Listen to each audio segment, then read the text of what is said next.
તો જય ઠાકર બધાય મિત્રોને સ્વાગત છે તમારું આપણા દેશી મિની બ્લોગમાં। તો હવારમાં આપણે નીકળી ગયા રોડને ડામર એમ કે આપણું બધું આડક ડીંડક જ જોઈએ છે કેમ પણ કાંક લાંબા કાંક ટૂંકા કાંક ભેહું આગળ ગાવું વાહે અને ભાઈ સીધા આપણે આવી ગયા કપામાં અને કપા આપણે બહુ આઘો પડ્યો પણ કાંઈ વાંધો નહીં, બહુ મોડું થઈ ગયું હતું। પછી તો ભાઈ મોડું વસૂલ થઈ ગયું કેમ કે ધોળો ફૂલ કપાને મૂકી દીધા આપણે આમાં। જોકે આમાં રજા નહોતી પણ આ તો હવે અલગ ડોલક કરીને સારી દીધું આપણે ભાઈ। પછી તો ભાઈ ગાવડા પાણી આવી નીકળી ગયા આપણે પાવા અને ગાવડા બહુ ઝાઝા હતા કેમ કે મિત્રો બહાર ગામના ગાવડા તો જાય બહાર ગામના ગાવડા હતા ને આપણા ગામના ગાવડા હતા, બધા ભેગા થઈ ગયા એટલે 600-700 માલ ભેગા થઈ ગયા ને પછી ભાઈ હું પાણી પાઈને અમે પાછા કેળે સડી ગયા ગામ બાજુ। પછી ગામ બાજુ જતા હતા ને એક ખેતરની રજા આવી હતી, એ ખેતરમાં ભાઈ આપણે નીકળી ગયા।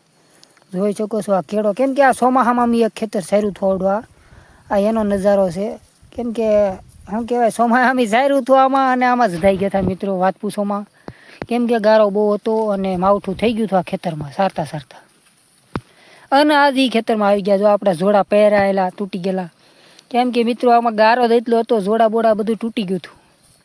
પછી તો ભાઈ હું ભરત થઈને આગળ ઉભો ગયો ગાઉની નાની અંદર ખડ છે જોરદાર, આ રહ્યું કારખાનું અને કારખાનાની વાંહે ખડવાળું ખેતર ભાઈ। પછી તો હું ભાઈ એમાં મૂકી દીધા ખેતરમાં, ગાવડાના ખેતરમાં સરવું નહોતું ગાવડા કેમ કે આવ્યા હતા ધરાઈને એકલું ઝીંડવું જ ખાધું હતું, એ આમાં કાંઈ બહુ સરે નહીં પણ આ તો પછી ભાઈ ભેહું સડી રૂમાડે ભાઈ હું આ તો ધક્કા મૂકીમાં આપણને કાંઈક નાખી દે એટલે આપણે વ્યાજ આઘા।